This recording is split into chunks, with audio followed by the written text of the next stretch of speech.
Tangis pilu istri, jemaah haji hilang usai wukuf. Indo terakhir pamit ke WC.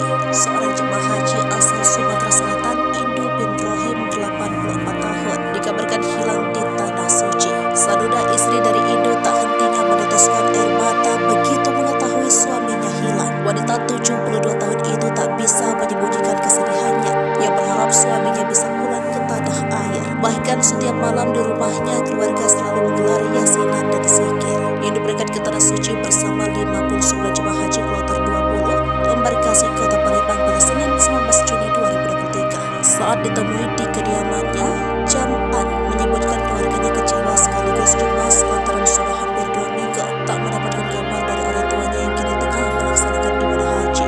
Ia mengaku pihak keluarga mendapatkan kabar dari pengurus agen haji beberapa jam setelah ibadah wukuf di Arafah. Menurut dia, orang tuanya tertinggal oleh rombongan saat tengah berada di WC. Pihak keluarga terus berusaha menghubungi kantor Kementerian Agama Provinsi Sumatera Selatan maupun ketua kloter. Namun sampai saat ini keberadaan orang tuanya masih belum diketahui. Sebagai seorang anak, Jam'an menginginkan informasi yang jelas dari pihak terkait. Terpisah Humas BPIH Embarkasi Palembang Abdul Kudus mengatakan Idun Rohim tergabung di kloter 20 Embarkasi Palembang. Ia berangkat sendirian untuk menunaikan rukun Islam kelima tersebut.